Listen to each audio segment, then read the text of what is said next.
Olá! Hoje falaremos um pouquinho da disciplina materno-infantil. Introdução. Quando falamos em saúde da mulher, pensamos em diversos agravos da saúde, inclusive o que diz respeito a agravos da saúde no período gestacional. É de grande importância que a gestante realize os cuidados no período pré-natal, a fim de evitar agravos à saúde dela e do feto, e para que a gestação possa prosseguir dentro do que se espera em parâmetros normais. Esse capítulo, além de nos informar sobre desde o que é a gestação até o puerpério, ainda nos esclarecerá sobre os principais agravos à saúde da mãe e do bebê, além de nos mostrar as principais intervenções a serem realizadas neste período. Entenderemos o que é parto, como é realizado e qual é o nosso papel nesse momento tão significativo na vida da mulher. Visão geral da disciplina, enfermagem materno-infantil.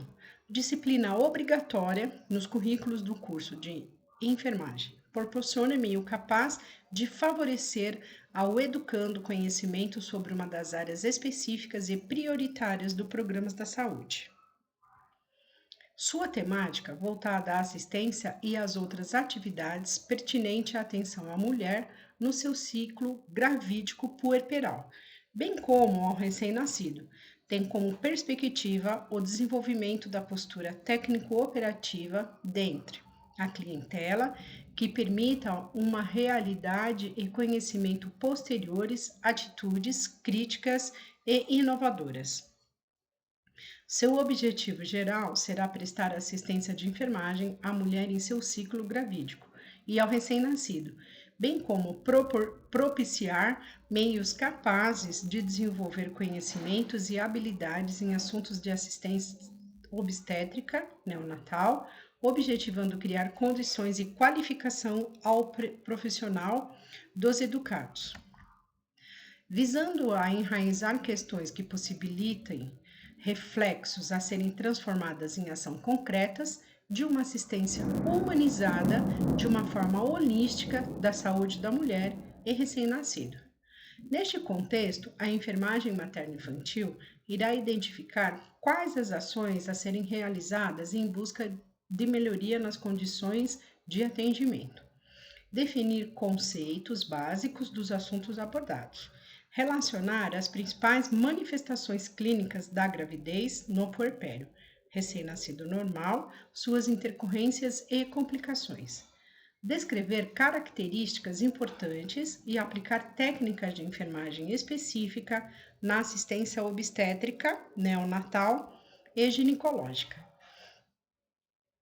Vamos falar um pouquinho da anatomia e fisiologia do sistema reprodutor feminino.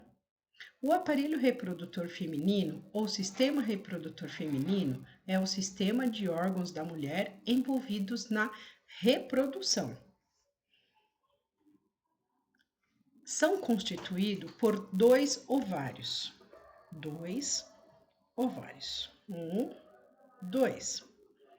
Duas tubas uterinas. Tuba uterina.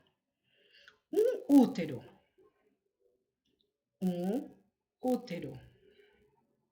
Uma vagina. Uma vulva. Está localizado no interior da cavidade pélvica. A pelve constitui um marco ósseo forte que realiza uma função protetora.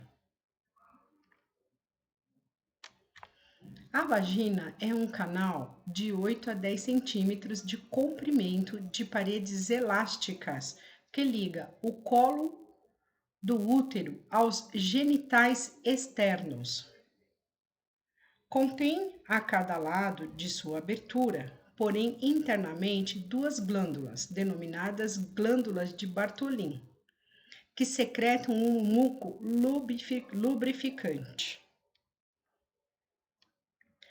A entrada da vagina é protegida por uma membrana circular ou ímen, que fecha parcialmente o orifício vulvovaginal e é quase sempre perfurado no centro, podendo ter formas diversas. Geralmente, essa membrana se rompe nas primeiras relações sexuais. A vagina é o local onde o pênis deposita o espermatozoide na relação sexual, além de possibilitar a penetração do pênis, possibilita a expulsão da menstruação e, na hora do parto, a saída do bebê. A vagina é revestida por uma membrana mucosa, cujas células liberam glicogênio.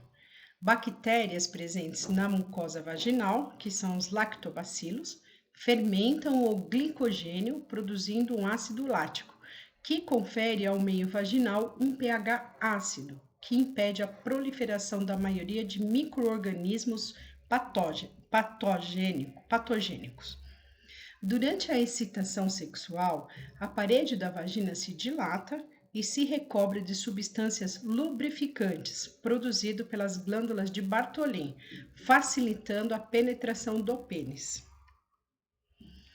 Durante a fase proliferativa do ciclo menstrual, o muco é fluido e depois da ovulação ele se torna viscoso, formando um tampão que se converte numa barreira protetora.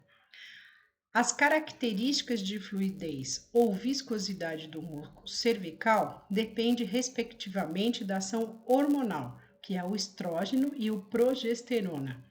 Então, aqui nós temos um muco cervical no período infértil e um muco cervical no período fértil. A vulva.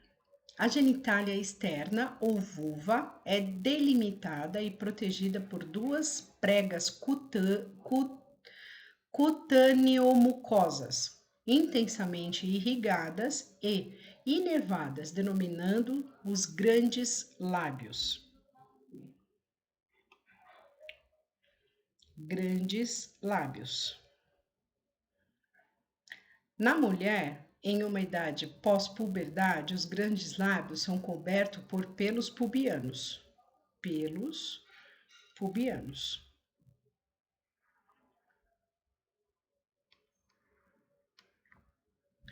Mas, internamente, outras pregas cutâneo-mucosas envolvem a abertura da vagina, os pequenos lábios que protegem a abertura da uretra e da vagina. Uretra. Vagina. Então, nós temos os grandes lábios e os pequenos lábios. Grandes lábios ficam na parte externa e os pequenos lábios um pouquinho mais na parte interna. Na vulva também está o clítoris. Clítoris. E o nome que se dá ao órgão alongado erétil, localizado na parte superior da vulva, tem função exclusivamente no prazer sexual. Tubas uterinas. São dois ductos que se unem o ovário ao útero. Seu epitélio de revestimento é formado por células ciliadas. Então, aqui nós temos a tuba uterina e aqui nós temos os cílios da tuba. Os batimentos dos cílios microscópicos e os movimentos peristálticos da tuba uterina impelem o gameta feminino até o útero. Certo? Então, eles aqui, ó, são acoplados no ovário e aqui o gameta feminino até o útero. São em números de 2, um de cada lado do útero. Número de 2. Os ovários são gônadas femininas, números de 2. Ovários.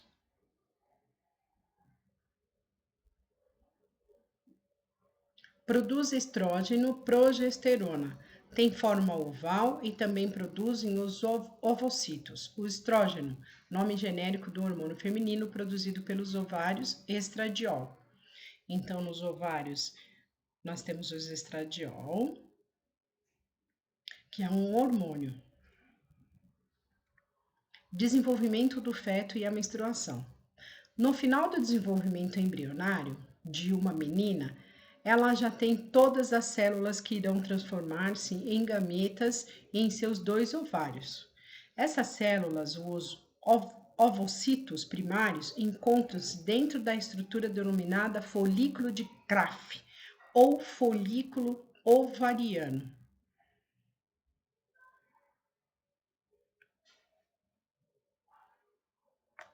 Folículo de Krafft, pequena vesícula saliente à superfície do ovário, que contém um óvulo maduro envolvido por duas membranas ou tecas. Aqui nós temos um folículo primordial, folículo primário, o folículo secundário, o terciário e o folículo de Krafft. E já encontra aqui o óvulo maduro. É a última fase evolutiva de um só ovócito que atinge a maturidade durante cada ciclo menstrual. Na fase da ovulação, o folículo ovariano rompe e libera o óvulo que chega à trompa uterina. A partir da adolescência, em consequência da ação hormonal, os folículos ovarianos começam a crescer e a desenvolver. Os folículos em desenvolvimento secretam o hormônio estrógeno. Mensalmente, apenas um folículo é produzido nos ovários. O folículo é a membrana que envolve o óvulo durante o seu desenvolvimento. Geralmente completa o desenvolvimento e a maturação, rompendo-se e liberando o ovócito secundário, gameta feminino. Este fenômeno é conhecido como a ovulação.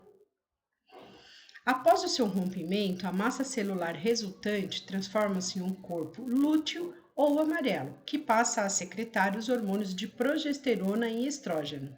O gameta feminino liberado na superfície de um dos ovários é recolhido por finas terminações da tuba uterina e fibrinas.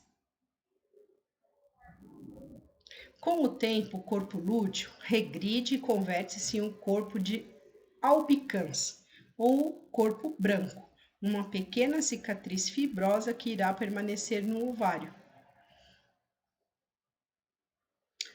Folículo. Gestação. Gravidez é um fenômeno reprodutivo que acontece em decorrência de uma relação sexual durante o período fértil da mulher, período da ovulação, ocasionando o encontro de espermatozoide com o óvulo e a sua consequente penetração. Gestação normal. Tem duração de aproximadamente 280 dias, ou 9 meses, ou 40 semanas, podendo variar de 38 a 42 semanas gestacionais, período em que ocorre todo o desenvolvimento embrionário e fetal, que pode ser subdividido em 3 trimestrais.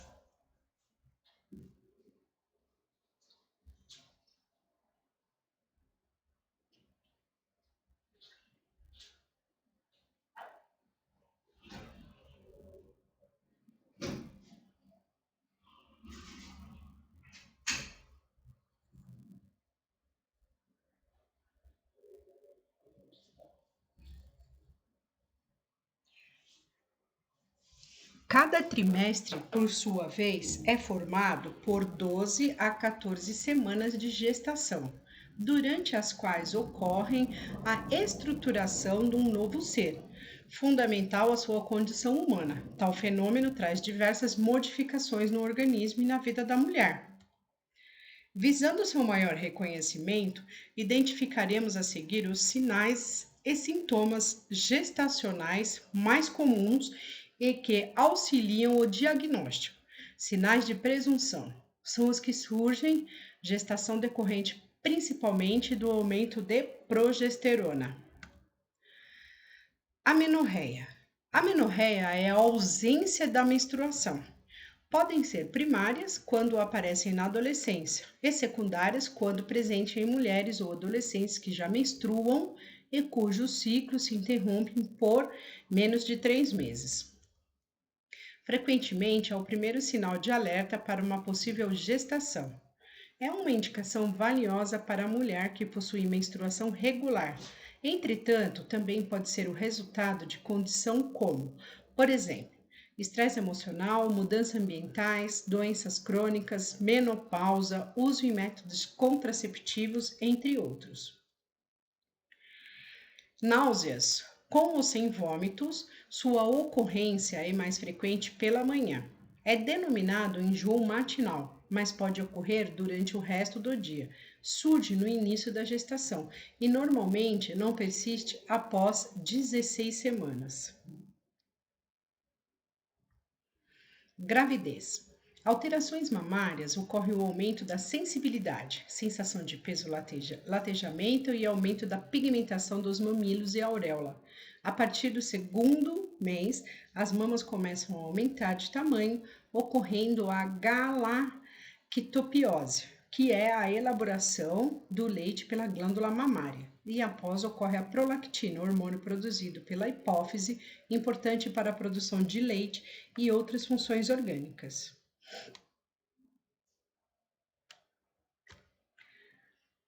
Polaciúria é o aumento da frequência urinária. Na gravidez, especialmente no primeiro e terceiro trimestre, dá-se o preenchimento e, consequentemente, crescimento do útero, que por sua vez pressiona a bexiga, diminuindo o espaço necessário para realizar a função do reservatório.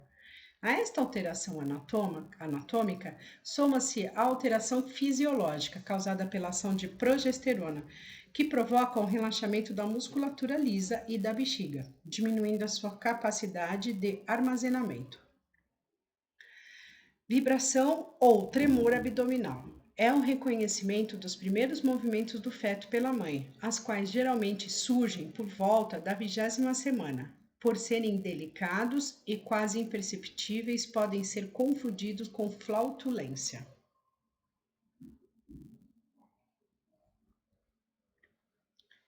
Aumento uterino devido ao crescimento do feto, do útero e da placenta. A placenta é o anexo do feto, que segura as trocas nutritivas entre esses e o organismo materno. Desenvolve-se durante a gravidez a partir da membrana externa do ovo, o cólio. Está em contato íntimo com a mucosa uterina pelas vilosidades coriais. Então, aqui nós temos o cólio. Ele fica aqui, ó, protegido pelo ovo. O embrião, a casca do ovo, o cordão umbilical e a cavidade amniótica, onde fica o líquido amniótico. A placenta tem igualmente a função da glândula endócrina, segregando os hormônios esteroides, que mantém a mucosa uterina no estado gestativo, e as gonadotrofinas coriônicas, que são hormônios produzidos pela glândula hipófise, que estimulam os ovários, denominados hormônio folículo estimulante, que é o FSH, e o luteinizante, que é o LH, cuja abundância na urina permite fazer o diagnóstico biológico da gravidez. O hormônio de FSH, que age nos ovários estimulando o desenvolvimento dos folículos, e o hormônio de LH é o regulador da produção de progesterona na mulher, relacionando a ovulação e o desenvolvimento do corpo lúteo. Depois da dequitação, a caduca porção da mucosa uterina, que se solta e expulsa com a placenta após o parto. Sinônimo de decídua, a membrana decídua, a placenta tem o aspecto de uma massa carnuda, percorrida por sulcos que divide em lóbulos. Pesa 600 gramas. Na sua face fetal, revertida pelo amínio, insere-se o cordão umbilical. Aqui, ó. Cordão umbilical. Cordão umbilical. Placenta. Parede uterina.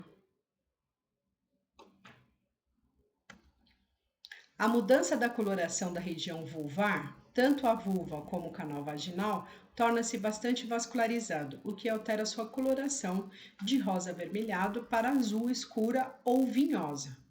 O colo amolecido, devido ao aumento de aporte sanguíneo na região pélvica, o colo uterino torna-se mais amolecido, assim como as paredes vaginais tornam-se mais espessas, enrugadas e amolecidas. O teste de gravidez, inicialmente, o hormônio de gonadotrofina coriônica é produzido durante a implantação do ovo no endométrio. Posteriormente, passa a ser produzido pela placenta. Esse hormônio aparece na urina ou no sangue 10 a 12 dias após a fecundação, podendo ser identificado mediante exame específico. Esta substância é denominada estradiol, uma substância lipossolúvel obtida a partir da urina da mulher grávida e que possui as propriedades de estrógenos. O sinal de rebote é um movimento do feto contra os dedos do examinador, após ser empurrado para cima quando a realização do exame ginecológico, que se chama exame de toque, ou abdominal. Contrações de Brax-Hicks são contrações uterinas indolores que começam no início da gestação, tornando-se mais notáveis à medida que se avança, sentida pela mulher como um aperto no abdômen. Ao final da gestação, torna-se mais forte, podendo ser confundida com contrações do parto. Batimento cardíaco fetal. Utilizando-se o estetoscópio de Pinard, pode ser ouvido frequentemente por volta da 18 semanas de gestação, caso seja utilizado um aparelho amplificador denominado de sonar Doppler, a partir da 12ª semana. A frequência cardíaca fetal é rápida e oscila de 120 a 160 batimentos por minuto. Este é o PINAR.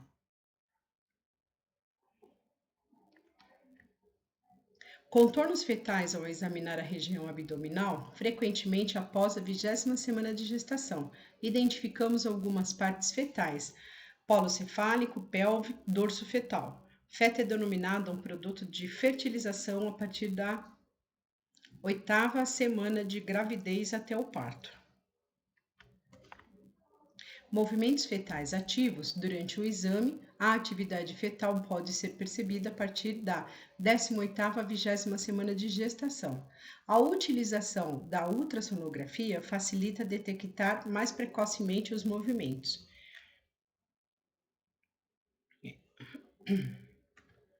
A ecografia é o registro dos ecos produzido pelo ultrassom na sua passagem através de diversos meios e estrutura do organismo.